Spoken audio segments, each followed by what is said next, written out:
I try very hard to not be tribalistic, especially when you're doing like political stuff and whatever. Like, I never really feel at home in a room full of conservatives. I've been invited to a lot of like, whether it's just like GOP events or have you gone to gatherings. those like turning point Some of type them, deals? some Yeah. of them type of shit. I did a talk with the log cabin Republicans a couple weeks ago. That's hilarious. The log Yeah, cabin Republicans. those are the gay Republicans. Are they really? Yeah. Is that what they call themselves, logs? Is that what the log cabin's all about? I guess so. Oh my God, that's hilarious. And I met some lovely people, but I also never feel at home in it because it's just so tribalistic. It's so partisan. And for me, it's like I think of like all my friends, met the closest people in my life. None of them have anything in common. So my best friend is a little person from Cuba, like a literal, like has dwarfism. My second best friend is the only transgender refugee from Ghana. So she's from Africa and like she's very different politically than me, and so is he.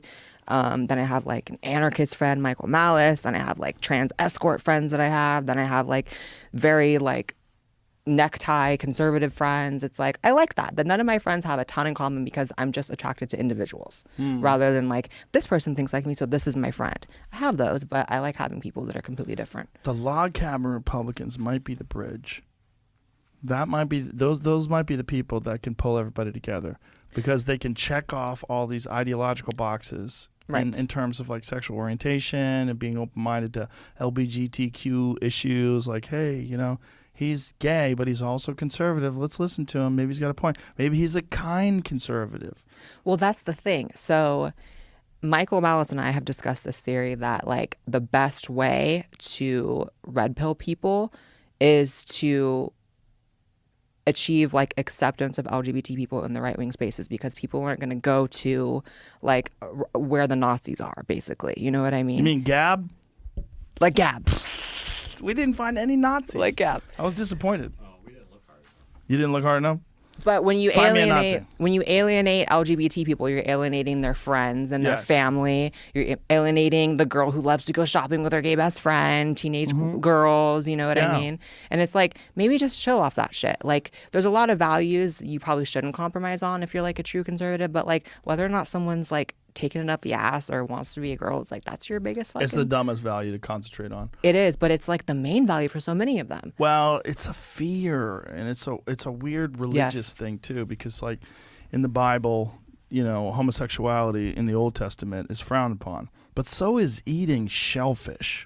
Right. So is wearing two different types of cloth. And you're supposed to stone your kids if they talk back. Oh. I don't think conservatives really do that. There's a lot of I hope shit in not. the Bible that's very wacky, but they concentrate on the gay one for some. I mean, I don't know what it. Maybe back in the time. See, one of the major theories about the advent of Christianity has to do with psychedelic drugs. There's a guy named John Marco Allegro, and he was an ordained minister, and he was on the Dead Sea Scrolls translation committee, the group of people that were translating the Dead Sea Scrolls. And he was also a theologian. So he was an ordained minister, but he became agnostic over the years because he was studying religion for so long. He's like, this is all kind of crazy. Like, so he's like, I'm not going to have any ideological perspective when it comes to religion. I'm agnostic, even though he was an ordained minister. So when he was hired and when he was brought on as this part of one of the experts on languages to translate this, the oldest known version of the Bible. And I think it's the only version of the Bible that we have that's in Aramaic. And when he translated Dead Sea Scrolls over, I believe it was over 14 years, he wrote a book called The Sacred Mushroom and the Cross. And what he said was that all of this stuff that you're reading is, you know, there's translations. You're translating things from ancient Hebrew, which is a language that's based on numbers. Right. Like ancient Hebrew letters doubled as numbers because there was no numbers. So the letter A was also the number 1. So like it's really weird, but you got to think about this, and I hope I'm not fucking this up, but the way it was explained to me was that language in ancient Hebrew had numerical value. That words had numerical value, like the word love and the word God. They had the same numerical value. Like that using these words in the certain, like the way you would place the letters in the same, it was because it had a number value to it that we don't think of when it gets translated to Greek, into Latin, to English. Yeah. And so he read this all these years, and he came to the conclusion that this is all a misunderstanding, and that our version of what Christianity is. It's a crazy book. I have multiple copies of it. And I have original copies of it because it was bought up, I believe it was bought up by the Catholic Church. And then a guy named Jan Irvin put it back into print a few years back. But this book is essentially saying that all of Christianity was essentially about fertility rituals and consuming psychedelic mushrooms. And that the fertility rituals, because people fucking died so often back then, that you needed to have a lot of babies. Yeah. And people needed to constantly have babies. And how do you talk to God? And theogens, yeah. So his thought was this, I think, or the thought is that the reason why they didn't want people to be homosexual is because they wouldn't have children. And if you're homosexual and you're not having children, you're not helping to contribute to the population because people are dying off. Like they would have rituals to try to bring babies into the world. They would like try to make people more pregnant, more fertile. This was a fertility ritual was a big part of these ancient religions, right? Because infant mortality was so high. People died. If you got a fucking cut and it got infected, you're dead. Gone. You're dead. People died all the time. Right. They literally couldn't afford to just have gay people running around.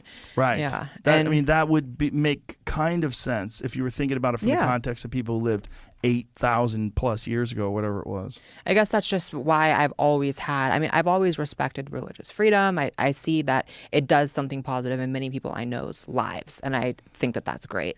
But I've always been so removed from even like caring or understanding religion or why people think that like we should be reading books from thousands of years ago to determine how we live now. That's always been a very weird concept to me. Like I've always been not an atheist because I don't even care enough to say atheist. I've always just been like, I don't care if there's a God or not. Really? Yeah. I mean, I guess I've thought about it, but never to the point. I've always had this thing that like I'll find out or I won't find out. But once you did DMT, did that change? Well, that's the thing. I have that sense of a bigness now and that there's more, but I don't know if that's God. You should have a T-shirt that just says a bigness. Sell it on your YouTube Bigly page. bigness. Just a bigness. That's what I think. That's like the word I think it's a great of. word. It's like a fucking bigness to like what it shows you. I like it. And I'll wear it. Get me a large. A bigness. I like it. Yeah. So I don't know. I don't think it's God per se. But Maybe it is, though. But I did get the sense that this like jester that was talking to me, this elf, this clown, this crazy bitch, I had the sense that she's been around me forever. It's crazy that you saw jesters too. Well, it's a common thing.